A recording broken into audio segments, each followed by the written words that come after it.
Hello and welcome to episode 5 of the Tom Finn podcast. If you're new to the podcast, I'm Tom Finn, and what I do is sort of talk to different creative industry people and professionals and things, and just talk to them about their lives, their careers, how they got to where they are now. And through that, I sort of find little nice, helpful bits of advice and things for people like me who are maybe newly graduates, or they're still at uni, or they're trying to break into the creative media industry somehow, and they are maybe lost or just need that helping hand. And I think these podcasts are quite helpful for that kind of thing, and they're also just nice to have interesting conversations with cool people. So yeah, anyway, episode 5's guest is Jon Blyth. Jon, also known as Log, in case I called him that in this episode, is a writer and critic. He wrote for various computer and video game magazines, including PC Zone, Official Xbox Magazine, Eurogamer and IGN. He also wrote a blog called Law of the Playground, which ended up being made into a Talking Heads TV show for Channel 4. I remember watching this with my dad. It actually taught me about what an orgasm was at quite a young age, so I'm sure that Jon is quite pleased about that. He made a handful of videos called the OXM Breakdown for the Official Xbox Magazine, which were very inspiring for me at the time. He currently runs a pub in Nottingham called King William IV, or the King Billy, as well as being one of the members of the Regular Features podcast, along with Matt Lees, Gavin Murphy, Steve Hogarty and Joe Scribbles. I first met Jon at a Regular Features live show back in 2016 at the Canal Cafe in London. Begin the podcast with a story from that very night, so I hope you enjoy this conversation with Jon Blyth.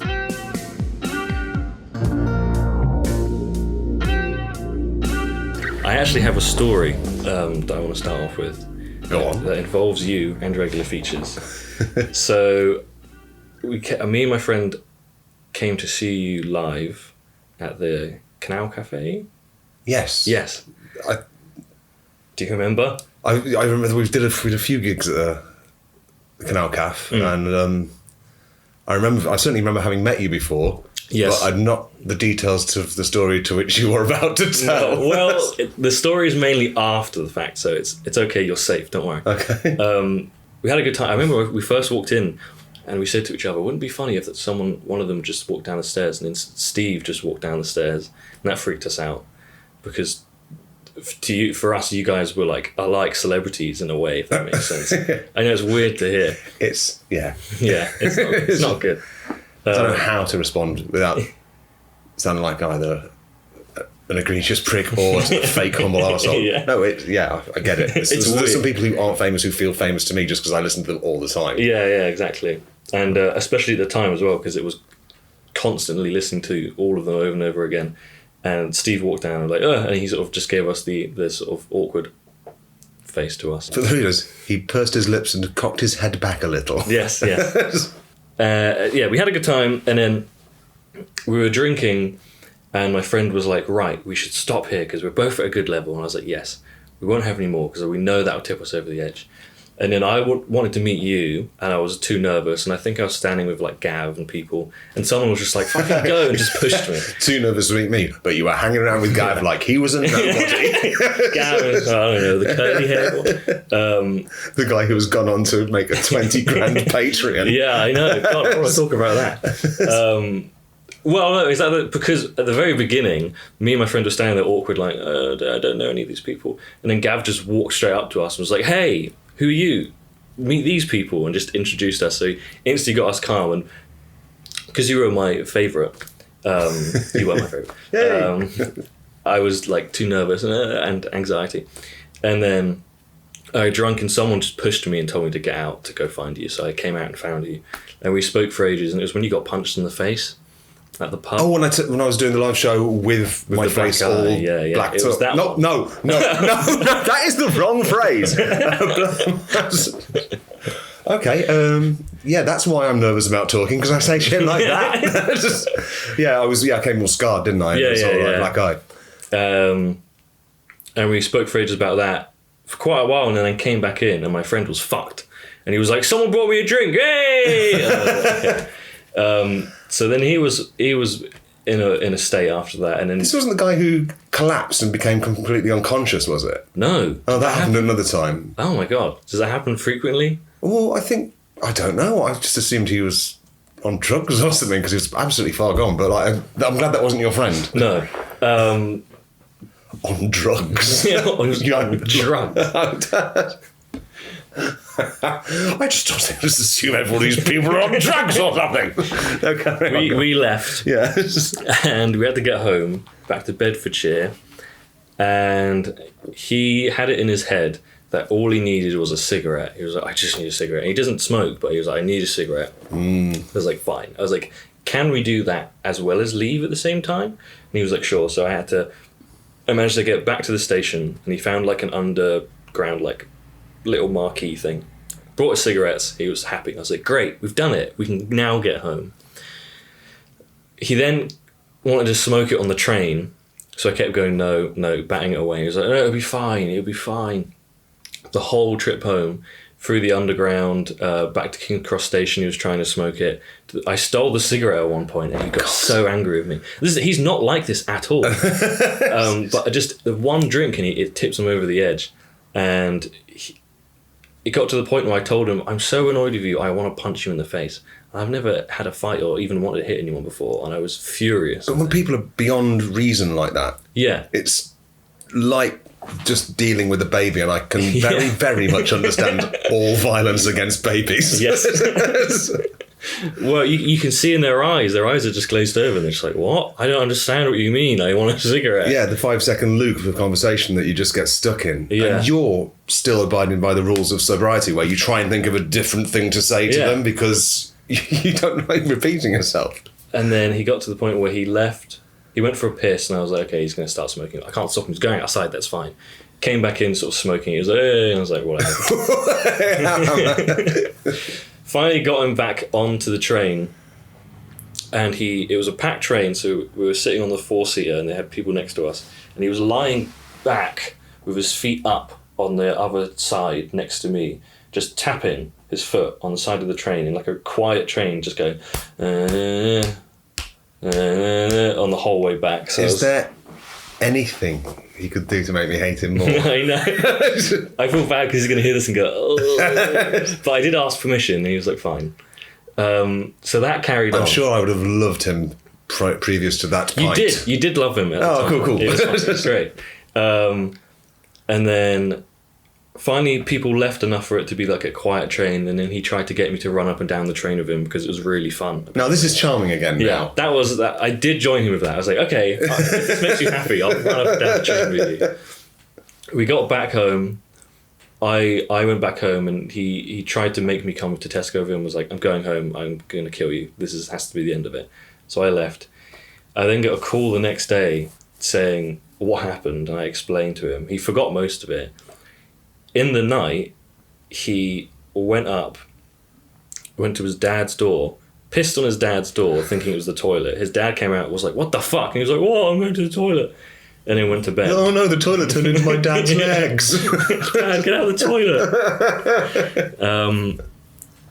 Since then, we've never listened to an episode of Regular Features because he had this weird thing with it where he was like, I can't listen to it without feeling immense guilt and shame. And then it affected me, and I'll try to listen to it, and all I could think about was that feeling. That's over a year ago, man. You've missed out on some solid gold features. And it's upsetting. I've listened back recently. I was like, well, I need to listen to some if I'm going to do this podcast. In case there's a reference I don't understand. Oh yeah, I'll be dropping loads of in-jokes. But yeah, so that's just a little story to let you know what's going on in my life. I'm so sorry that what we saw was so nice, and that things happened immediately after that stopped you listening. I know. I'm going to get back into it. There's other things in the world. You don't have to. I still use Juicy Susan. There you go. Let's in references no one understands. Juicy Susan's funny. Juicy Susan. That was my Steam name for about a year. Oh, it was one of my aliases as well. Oh, really? That's fantastic. I didn't remember. It's good. It's a good name. Well, has sort of a Bob Mortimer like thing to it of the two names together. It was just a throwaway I did in one episode. Just the idea that Juicy Susan exists outside of time. Yeah. And I think we did go back and edit a couple of previous episodes to just have Juicy Susan whispered inside it. It's good. It's my favourite one. There's an early episode where someone's talking about how to cheat the self-service bit. Oh, right, yeah. And someone pretends to be the self-service and says, "That's an awfully big croissant." That makes me laugh. That's a good joke. And then there's one where someone's got chapped lips and you said, "Oh, kissy better." That's funny. It's these throwaway lines that really get me every time. Yeah, because they're throwaway. They don't sort of like really stick in my head. It's just like it's the thing you say in the minute. And it's better than any of the fucking long scripts that I laboured over for an hour on the train on the way into London.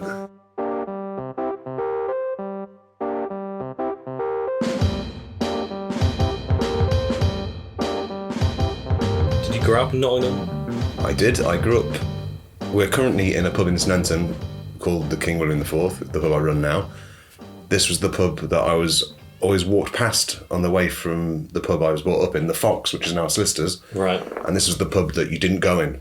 You do not go in the King Billy. They said to me as a 12-year-old who just wanted to play Gallagher in the arcade. Yeah. So it was a violent fighting pub, but this is sort of now a real ale pub that we run.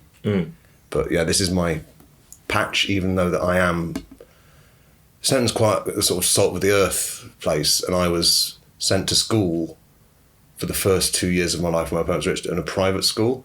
So at the age of 4 I was like learning French and being told to talk properly. Okay. So I kind of never really, it was always a kind of, it was only the fact that I was the landlord of the best pub's son that I think I didn't get fucking pasted every day for being a snotty little shithead. Yeah. So yeah, that was I'm from here, but sort of not entirely of it. Yeah. This pub does have that. When I first walked in, I get nervous walking to new pubs anyway. I don't know if you have that feeling. First time I go into a new pub, I'm like, I don't belong here. Oh, I'm okay.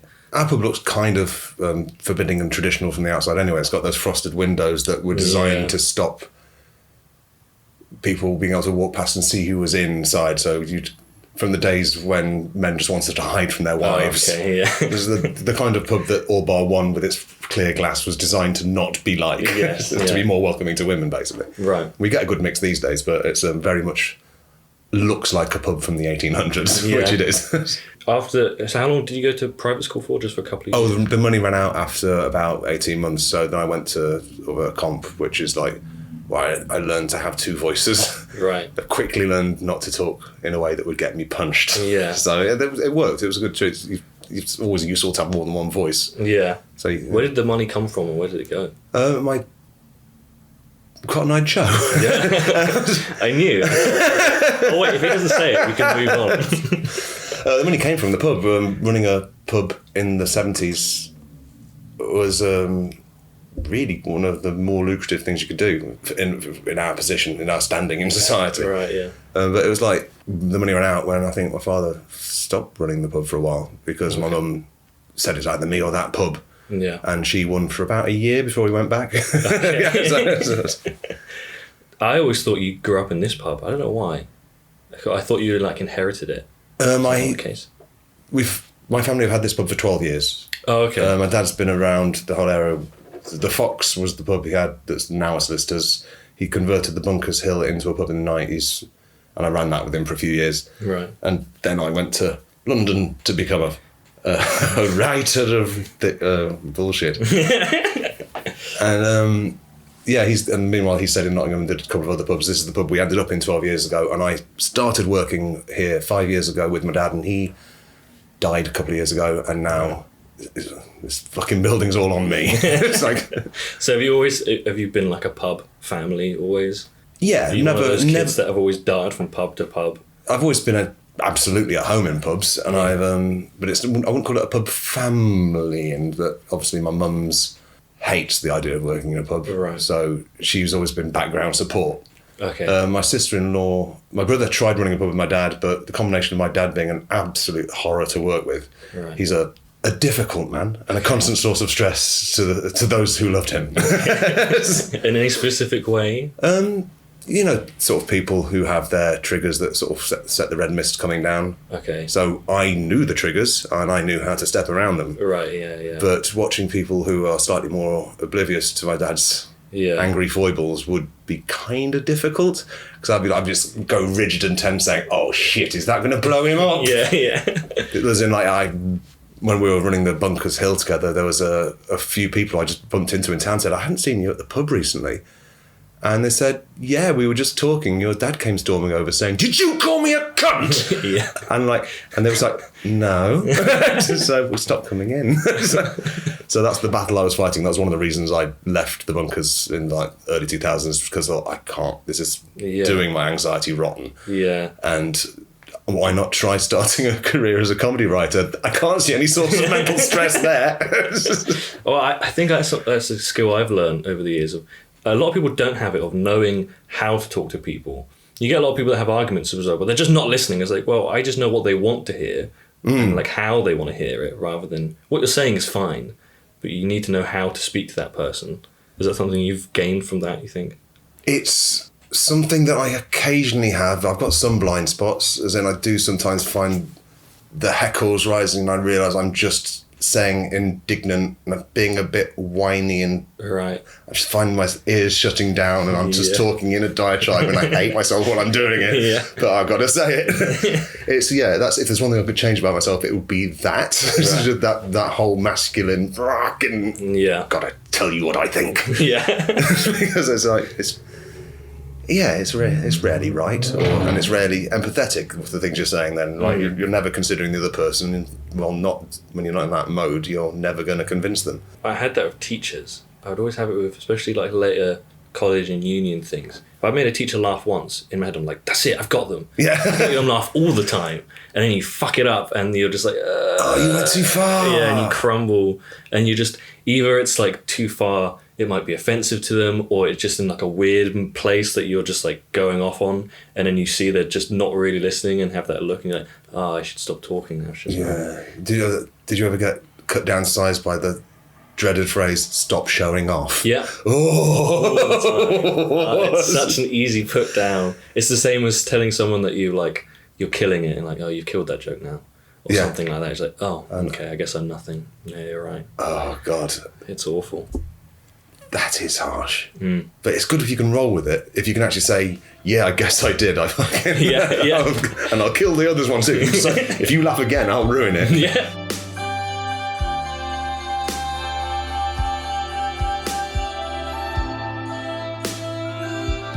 How was school life for you? How early do you want? All. Any and all. Well, there was a brief period of being bullied. Right. But by a guy whose names I still know, and I have looked up on Facebook. Yeah. Because, his name was James Pates. Hello, James. Hope you're listening. And he would just call me Pansy Pufter with insight. I don't know where he got it from. I was pre-puberty. Everyone's gay before puberty, aren't they? That's how it works, isn't it? Yeah. Girls are disgusting. I just want to bum my friends. But I got out of that just quite by chance, because I was stubbornly... someone told me, don't let them know that they're hurting you. So he'd just be punching me in the face. I go, that didn't hurt. Yeah. I can't feel that. And one time he did it and he just backed off and just left me alone. Yeah. And I sort of just walked into the pub, into the school, and I saw my face in the mirror. My face was absolutely covered in blood, so I must have actually looked like a fucking total psycho. Yeah, just I can't feel anything. It's like a fly landed on me. And after that, he just kind of left me alone, which was nice. So that does work. Just bleed a lot on your enemy is my tip. But I didn't learn anything from being bullied, apart from maybe don't bully anyone else. That's it. I was never bullied.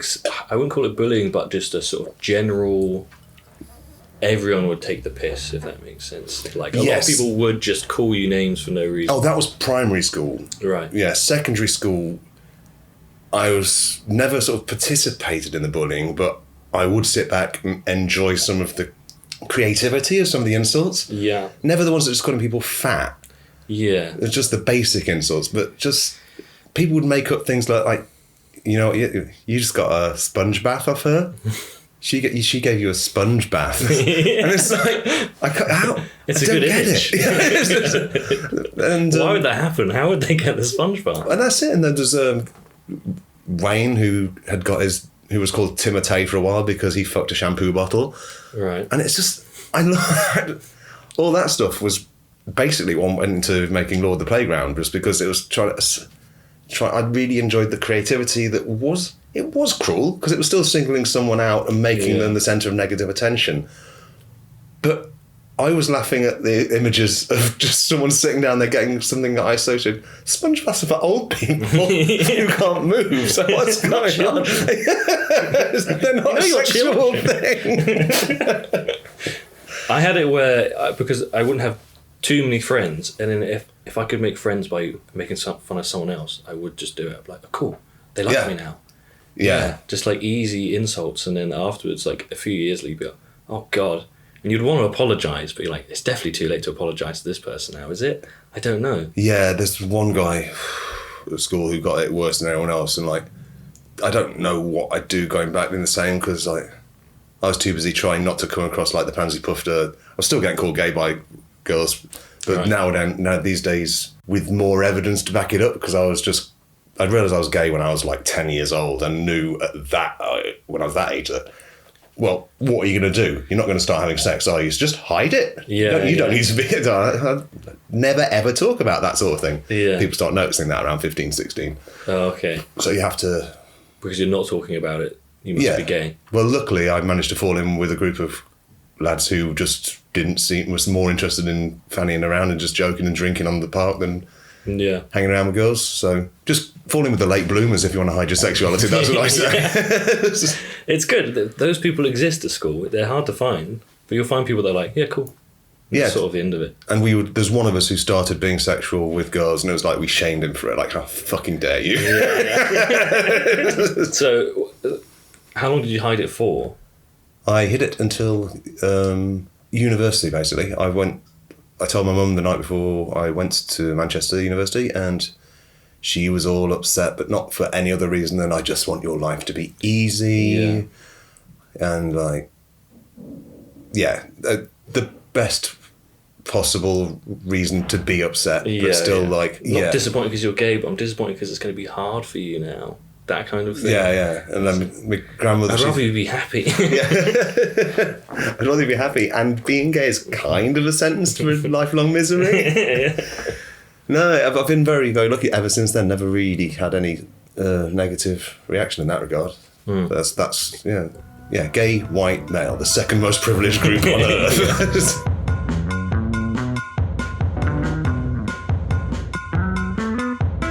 So were you good at school? I was pretty natural, never inclined to hard work, and that paid off throughout A-levels. It was only at university when I realised that my laziness and my budding alcoholism would stop me from being successful. Right. So a law degree, ended up with a 2-1 because they rounded up by half a percentage because I wrote a really passionate essay in gender and law, which got me my only first. And they thought, well, he's shown improvement, let's give him a 2-1. Yeah. But I've not done anything with that law degree. I do not want to take part in the law at all. So did you have English? Were you always good at English, or was it just like... I used to like maths more than English. It's only... Right. Then it was only when I started reading sort of fancy books and started...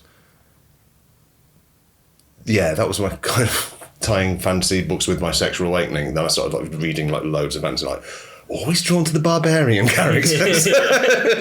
I've been reading the Witcher books at the moment. The misogyny is evident in the books. I don't know how much if you've read them. I've never read the books, but didn't the Witcher have collectible women in the games? Probably. I've just started playing the games, but it's the way that in the books the women are either really ugly or really beautiful. And he'll go into great detail about like their pointed breasts and things like that. It's kind of uncomfortable to read. Well, the books are good. Is there ever a kind of illusionist hag who makes you believe she's beautiful and then she tricked you? Yeah, she was a trap. Yeah. There's a lot of that. I know, misogyny. I didn't really pick up on that because I was my own version of misogyny was just not paying any attention to any of the female characters and just focusing on the dwarf with the barrel chest. Just like, seriously, the phrase barrel chested actually made me stop reading a book once to go and play with myself. I was a teenager. Yeah.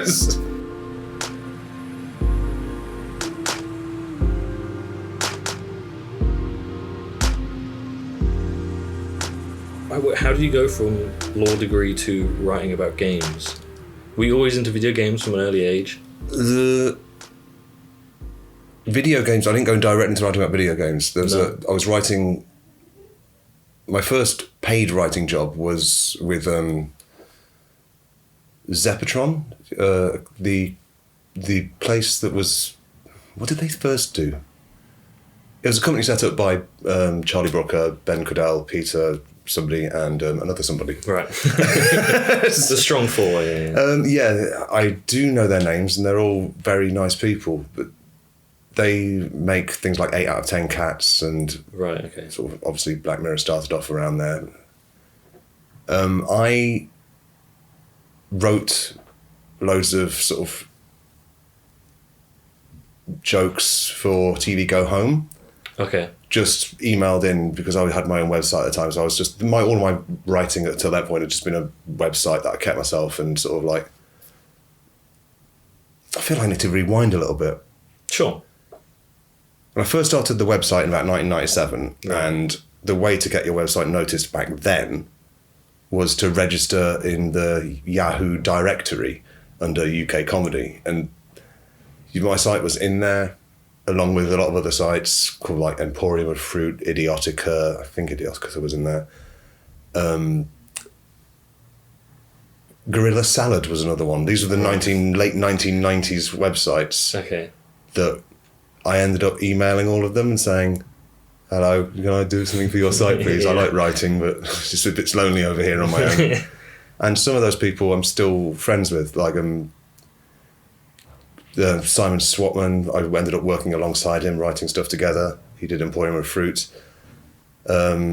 Gideon Defoe, who was one of the characters behind Gorilla Salad, went on to write Pirates and an Adventure with Scientists, which got turned into an Aardman movie. Yeah. And just, there was a lot of talent in the sort of that little subsection of Yahoo, the category, Yahoo directory. Was it good because it was a smaller world at the time, do you think? Yeah, I think good search engines have made it much more difficult to any sense of community. Yeah. It's like, that point was just really exciting because I was meeting just loads of people who just like writing comedy and just like fanning about. Right. But one of the things I did during this period was send emails to TV Go Home as well, which I didn't know was written by Charlie Brooker because he started doing it as an anonymous thing because it didn't want it to threaten his job as a presenter on, I think it was BBC Digital or something at the time. Right, yeah. So Charlie Brooker was kind enough to pay me back for all the, pay me back, overpay me back for all the sort of daft little jokes I wrote for him, or for when he set up Zeppatron with his friends and they got a contract to write content for 3 mobile phones. So this is 2003. They needed lots of throwaway sort of video content for 30 seconds because it was the first time that video was a viable thing on mobile phones. Okay. So that was my job for about a year, is producing hundreds of 30-second bits of shit. Yeah. It's the first time I'd ever written to a brief, and I found out it was very hard to do. I couldn't do it. After about 18 months of that, I literally could not tell what was and wasn't funny anymore. I know this has got the shape of a joke. Is it a joke? It's like, I guess it was. So before you would just come up with your own stuff. This is the first time, like, this is what you need to talk about. Yes, they didn't help that we were sort of 3 Mobile wanted edgy content. That's why they came to Zeppatron, these people who made this sort of like, new sort of stuff. Like, you did that show called Cunt, didn't you? Oh, yeah, that's brilliant. Yeah. And the list of things we couldn't do ended up with us just writing skits to test if we could do things. Right. And it got to the point where I had someone tap a robot dog on the nose gently with a newspaper, and it got rejected, I think because it was copyable by children. Right. It was so there was the amount of filters, sort of like, because for acceptability we had 3 mobile phones rejecting things because they weren't acceptable, and between them and us we had the creative directors of Zeppotron who killed things that weren't funny, rightly so. That's a good job. Good job. You need to be doing that. Yeah. But the things that could get through those 2 fucking punch cards were very, very few and far between. Yeah. Where did you go from there then? At that point, they didn't renew a contract, but I just went into, joined a temp agency, and I started administrating a cervical screening course at Thames Valley University. Okay. So yeah, that was, I had a box full of rubber vaginas and stuff that I would send out to nurses, and they would use it to do mock cervical screening on before they were let into the wards to do it on real people. Right. Any reason you did that? You're a temp. You do what you do. You go where you're sent. Okay. So is that when you moved to London? I was already in London then. I just joined a temp agency in London because I can type fast and I know where all the shortcuts are on Word, and that gets you a job if you join Brook Street. Right. And then after that was when I started doing my blog, which sort of was, I don't know, it wasn't popular as such, but it entertained the few friends I had who did it. And one of those friends turned out to work for Computer and Video Games. He followed it for a while and told me to apply for a job at PC Zone when one came up. Okay. And I got that. Was the blog disappointment? The blog was blog.disappointment.com, yeah. So then you went into PC Zone, did you say? PC Zone, yeah. How was that? Weirdly, where Charlie Brooker used to work. So Charlie Brooker was on the up and up, and I was just receding. Yeah. It felt like a River Song sort of thing where we intersected first. There. Now I'm just going to go backwards through your life. Yeah, so PC Zone was, in its heyday, it was wildly popular, hundreds of thousands sales. When I joined it, more like the 30,000 mark, and when it finally ended, it was in the high teens. Right. It was, magazines were dying because future publishing are shit and do not care or understand about magazines. Yes. There you go. I've been waiting to say that.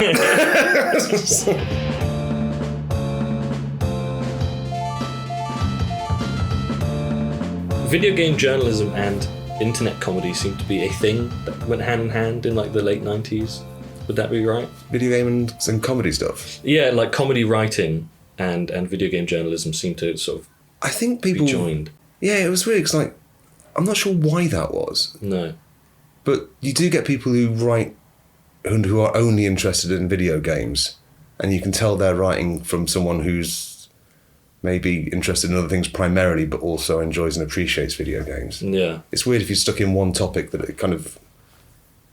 Yeah, it's nice if you can take the piss out of it. Yeah. It's like, because it's a subject that is inherently ridiculous. Yeah. Is that how you found it when you were writing video games? Did you feel like, well, I don't want to just talk about video games, let's play with it a bit? Well, yeah, you just make... I never thought of myself as a critic. I never thought of myself as a journalist at all, because there are standards in journalism, and I never aspire to having standards. Okay. I see myself as a critic. That critic does kind of imply that you're analysing something. Right. I was just a fucking entertainer. I just wanted... I'll tell you about games, I'll give you information, I'll tell you about my experiences, and I will put jokes in there. Right. And that's all I want to do, and it kind of worked. It resonates with me more than most of those kinds of things, because when I read them, after the first paragraph, I know if I'm bored or not. And when I read your stuff, I would be entertained for the whole thing, and it would go off into little like side jokes and stuff, which would how my brain would do it if I read it, if that makes sense. So it worked for me, and I guess it probably worked with a lot of people. I enjoyed doing it, and it was like working for magazines. There were so many fewer filters between yourself and the final product. The only thing you'd get was a sub-editor who knew you'd been hired for your voice, so they weren't going to change your voice, but if you wrote too many words, the first thing to go out would be the jokes. Right. So I'd always write a little bit under, so I could add a joke rather than get my jokes taken out. Yeah, yeah. So, So how long did you work for PC Zone for? That I do not know. First about 3-4 years maybe. Okay. Then that ended and I went freelance, and I came back to PC Zone just as it was dying. Right. Because I wanted to be there for the last episode. Yeah. So where did you go from after that? Oi. Freelance? I did do a bit of stint of freelance, but I sort of wrote for Eurogamer, Edge, and sort of IGN. Right. And that was fun, but I kind of loved the work more than I like maintaining a database of the work I've done and whether I've invoiced and been paid for it. Okay. So that kind of had to stop because I was losing money and I couldn't work out where it was. Yeah. Even if I invoiced someone like Future Publishing on time, their payment sort of was 60 days. So like, that's a long time to be sitting on someone's money. Yeah. And turns out it's the same in brewing. Castle Rock, Nottingham's biggest sort of brewer. If you buy from them, payment terms are 14 days. They buy from you 60 days. Fuck you, we're big. Yes. Yeah, rude.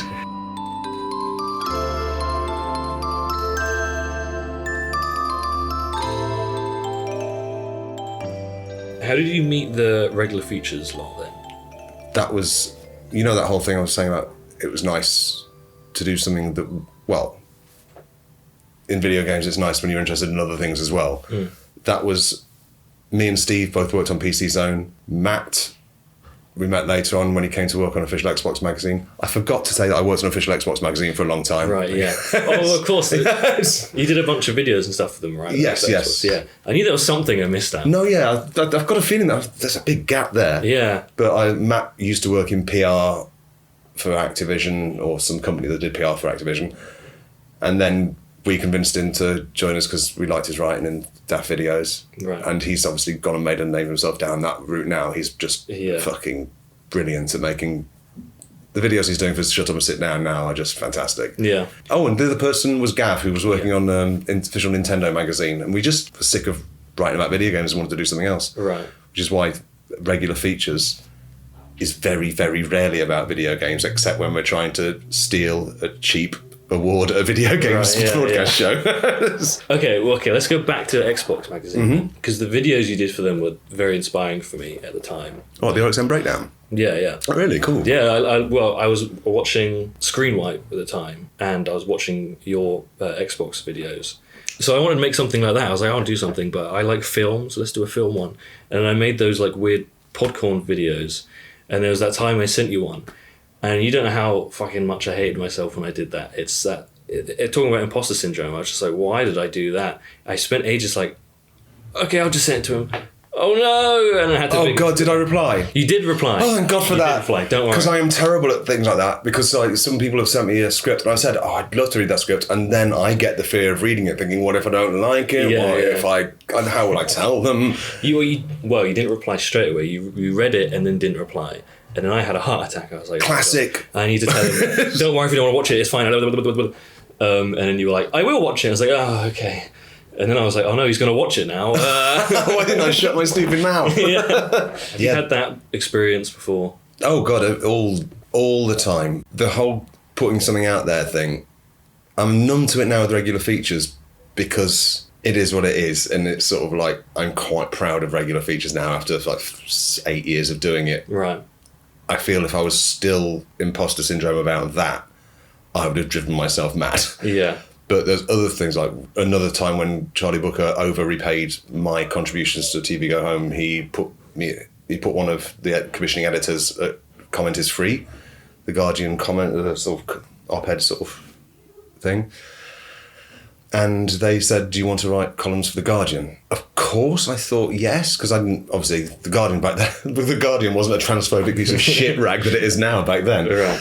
But it was, I was like, that's the one paper I like. I'd love to write something, and I've got nothing to write back. How dare I even consider my voice for a national platform?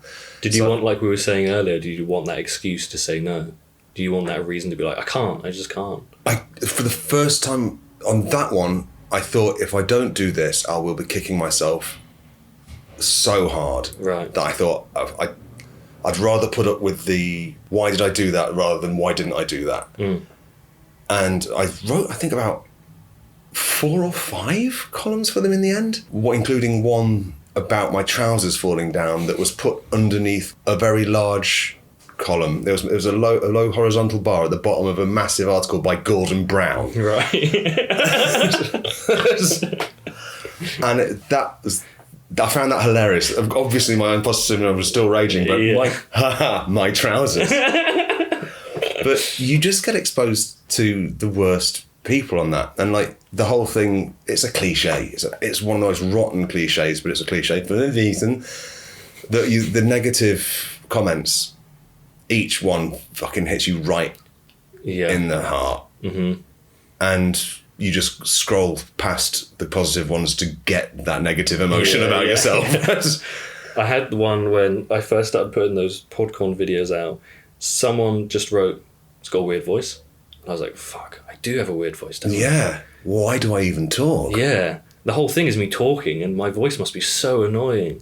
Oh, this person likes it, whatever. Oh, I do look a bit like Russell Brand. Oh, no. Famous heartthrob Russell Brand. What? Oh, no. That's annoying.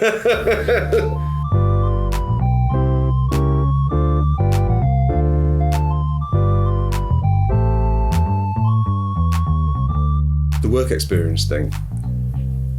When we were working at ISM, there was a number of people who did work experience for us. I think the trick in that situation is just to be, it's more than doing the job, it's just being a likeable person. Right.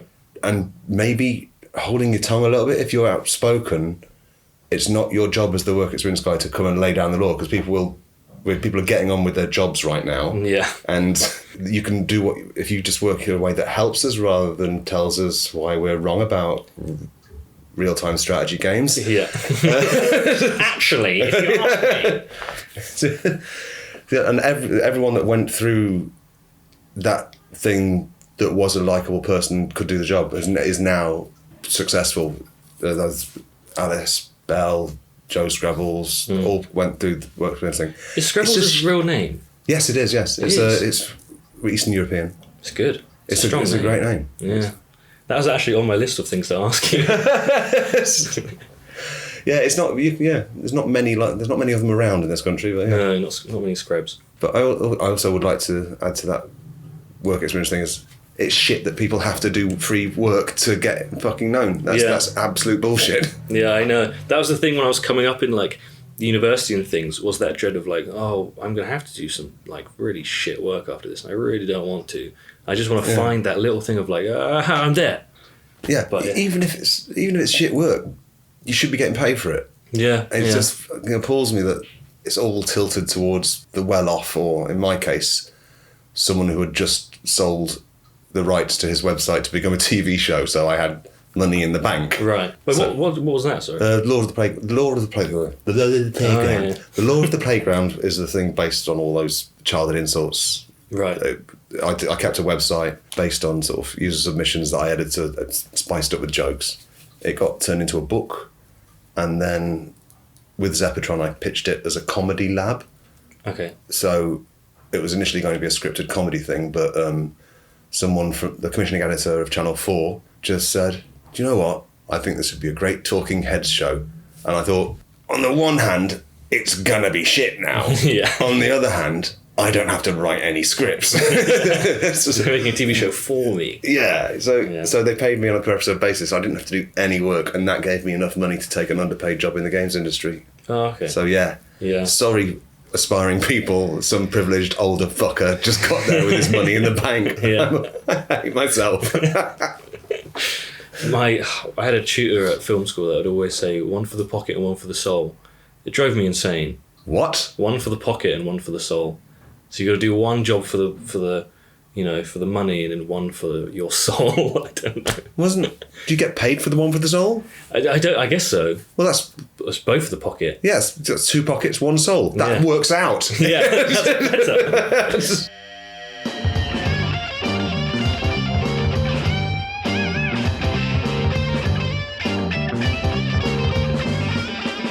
Yeah, when I would listen to you guys and see what you were creating, that's what I wanted to do. I knew I was like, I don't want to get in the film industry. I don't want to work on like a TV show for Channel 4. I want to be creating just things that will go out, and even if a bunch of people, even like a few people enjoy it, that's what I want to do, and that's what I saw you guys doing, not just with regular features, but with your own jobs and things. Like I would see Gav just be like recording a bunch of voiceover today, and I'm like, that sounds like a good thing to do. I want to record a bunch of voiceover. Yeah, it's amazing he does it with his voice. Yeah. I appreciate that. It's like, well, the reason we did regular features, it's never been a money-making thing. We only did it because we wanted to do it. The Patreon is a nice bonus. It helps me get the train down there every week. Yeah. But they all get the same amount as me, and I don't see them paying 60 quid a week for a fucking train. I was thinking that. I was like, that's a lot of money every time. It's £3,000 a year. Yeah. That's a fucking tidy packet. But it's also something I genuinely love doing, and if I didn't do it, then the chances are I wouldn't find a reason to go and see some of the people I love. So it's I like bitching about it, but it is absolutely worth it. And also, if I didn't do that, it's the last of my creative sort of reasons to do something. Yeah. Like there's the burning need to write is long gone. I need a deadline to make me write now. Right. So if I didn't have that, I'd probably just not write again.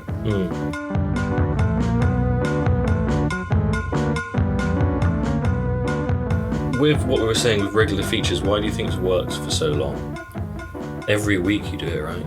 Yeah, it's been every week for about 5 or 6 years now.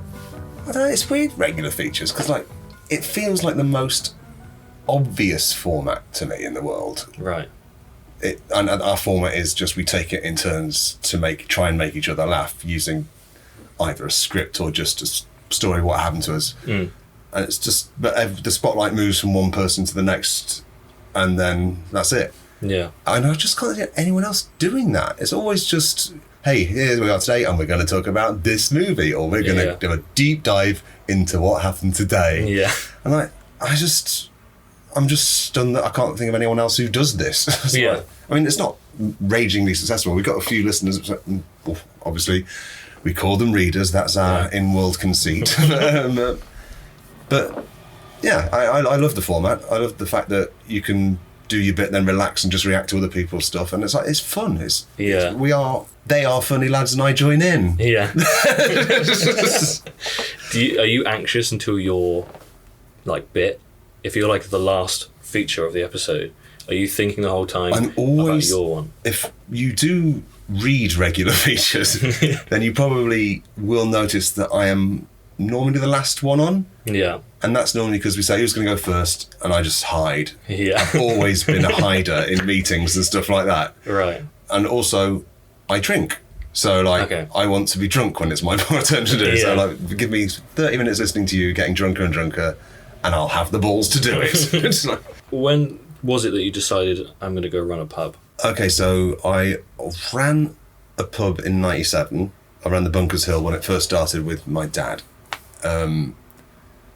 That was to run away from a computer programming job, which I took on, and suddenly realised about a year in that they were going to start expecting me, because they'd taken me on as a trainee, and they'd just given me a massive book on how to Unix shell scripts and database querying languages. And I sat there, I taught myself some SQL, taught myself a bit of Unix, sat there 6 months getting through this massive folder. Yeah. And then they started giving me jobs, and no, I'm out of here. My dad's just run a pub, and he's very ill, and I've got to go to Nottingham. So that was fun. That gave me a background to start making some database-driven websites in the future. So thanks for that, Reed employment. And that's how I started running the pub for 4 years with my dad. Escaped to London to be a writer, to escape the clutches of my dad. Writing became a confusing mess for me. All right. Magazines saved me. Magazines went into terminal decline. I jumped the ship like a fucking rat and took over the King Billy 5 years ago. Right. Yeah, because I don't have the confidence that people like Matt Lees and Gav have to do constant video. They can just be on video and just be themselves and be fucking amazing. Steve can do it too. Steve's got the gift of being able to talk. Yeah. And Steve has got that you've spoken about it before, and when I met him I was like, they're right, he's just such a lovely little man. Yeah, I mean, even Joe's got it. I mean, I don't want to not mention Joe as the because he can do it. Yeah. But Steve is the one person who can just amble on for 10 minutes, it seems like. And I don't know how well he edits himself, but I just listen to him and think, how can you be so fucking charming? Yeah. It's like, when I met him, I was like, I've got a bit doughy-eyed. I don't know what's going on. Just a bit like, oh. Yeah, he's a fucking version of me. I wish I was as sorted as he was at his age. When I was at his age. Is that a logical sentence? I don't think so. I wish I developed as quickly as he did. Right. Because I was a fucking mess for a long time. Internalised homophobia. Yeah, baby, I got that. It took me a long time to aspire to queerness rather than try to trample down everything that wasn't manly in me. Yeah. Is that fucking society? Is that gone now, do you think, with you? I've consciously tried to stamp it out so much that it feels natural to be now, but you'll never stop a little bit of fucking toxic masculinity bubbling up, will you? No. It's there. It's a poison that you pump full of from birth. Yeah. You have to drain it over a long period of time. We spoke about it before the podcast where like you get it and then you notice yourself doing it and then you're annoyed with yourself because you can feel yourself but once you've got the chemicals coursing through you that started you doing it, so you're there, you're being the idiot. Like as much as my dad's outbursts were frequently fucking horrible, I know where I know I have something analogous to them because I know that indignant anger that just sort of creeps up on you, and I hate it, but it's there and you can't stop feeling it while it's there. And you can't apologise while it's there because the fucking last thing you can do when you're feeling that is to say, I know I'm being a dickhead and I'm sorry. Yeah. Is this your fault I'm being like this? That's it. Yeah, you just want to blame. When you're in that mode, you just want to fucking blame people. Yeah. If you didn't say that thing like that specific way, I wouldn't be like this right now. You've been conspiring with yourself to make me feel this way over a period of years. Well, it's finally blown up in your face, hasn't it?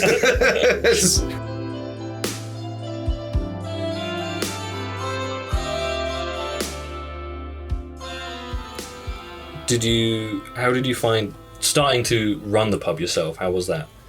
Was it a big step or was it just natural because you've done it for so long? No, because this time it was on my business rather than me being employed by my father. Right. So if this pub fails, I've got no money. Right. And the first 6 months, I went grey.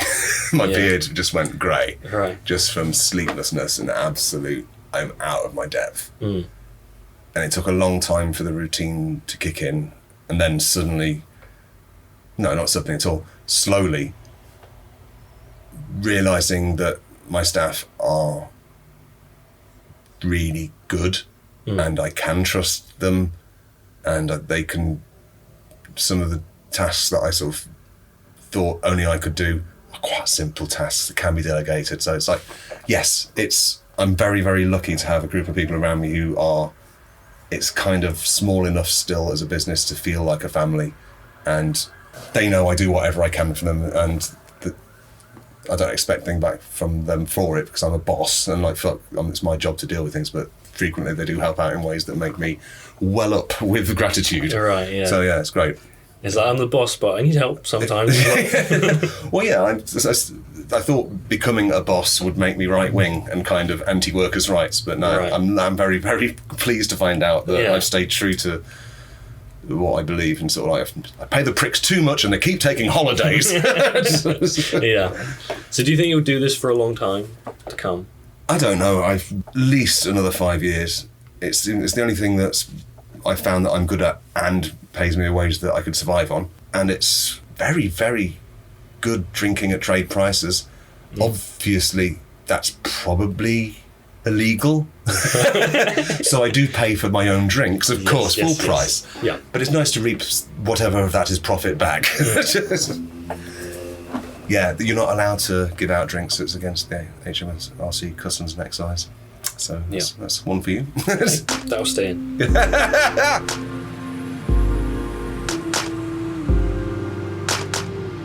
It's a lot. This is the most nervous I've done an interview before. All the ones before, I'm completely cool. Really? Well, once I get to it, I'm like, yeah. For some reason, this is the one I'm just like, okay, I've got to say the thing next now. Oh God, I'm so sorry, man. I don't know why. I think it's a good thing on your part. I think it's because going back to regular features and the videos you did for Xbox, they were so important for me at the time. Oh, cool. That in my head I'm just like, well, I got to do well for a log or I'm going to annoy Oh, him. man. No, it's amazing to think that they were useful or in any way important for anyone. So it's nice. How were they for you when you made them? I go back and watch them still sometimes. Well, the nicest thing wasn't... I went back and watched a couple of them and I thought, oh, these aren't as embarrassing as I remember them. And that's a nice feeling. That's the best, yeah. So it's not actually that shit, isn't it? Yeah, it's like some of the IGN report thing I did, I look back at them and I kind of don't think I'd found my voice. Right. My video face and voice yet, that one. But yeah, the Oaks and Breakdown I kind of like, because I was supported by Gav on that one. Gav edited the videos on those, and like it was nice being sat in the room with him. Whereas like the other ones, I wasn't a part of the ongoing process. I'd record my bit and then they get edited away, and stuff that I didn't was added. Right. Yeah. So sometimes you'd find they just added a fart joke, which is like, cool, fart jokes are funny, but you need to have more than the fart. Yeah. I mean, I am not against juvenile scatology. Yeah. But I do try to build a universe around it. Yeah, well, I guess if you're making it and you think, oh, well, that's not going to work unless we edit it like this or something. Yeah. You can be there and do that. Yeah, if someone else does it, it's like you have no control. Yeah, and Gav's got a great eye for video as well. Yeah. The best feedback I had was from the Law of the Playground before it was a book. Someone wrote in and said that their partner had cancer, and they printed off the website and read it to them, and it was what made them happy during recovery. And that was like, shit like that makes you just stop dead and go, yes, I am not a net negative. It's just like, so it's it's beautiful, things like that. I hope people who listen to regular features get something out of it. I mean, literally at the last live show, we had a woman come up to me and she just said that she was crying at her desk at work, and she started listening to regular features, and then she started having to explain to her boss why she was laughing at her desk at work. Right, yeah. And that was like, yes. Yeah. Do you ever think about how what you guys are doing affects people's lives like that? Even just little, like I was saying before, just like little lines. If something happened, a little line that someone said in regular features will pop up. Stuff like that where it's like, oh, you're in that person's life forever now. Yeah. Well, I think that's why we're not an openly political podcast, but the politics we do have do come out in the way we are just respectful to everything. Right. Like, I think it's obvious, it should be obvious from the way we talk and the way we respect things that we are trans positive, sex work positive, all the things just respectful to people. And that doesn't stop us being absolutely fucking juvenile, stupid arseholes who make each other giggle. You don't have to be po-faced to be fucking respectful.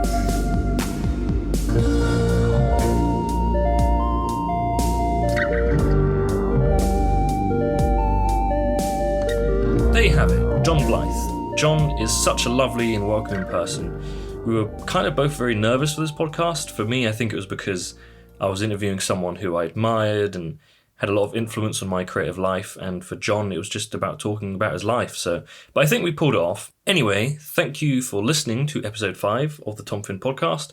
New podcasts should hopefully be on their way soon. If you can like, rate, review, share, anything you can to help this podcast grow and get it out there, that would be fantastic. I will link things related to this podcast and me and whatever down in the bio. For now, thank you to Danny Young, Tom Harrison, and Luke Perrott for their music, Toby Morgan for his graphics. Until next time, bye.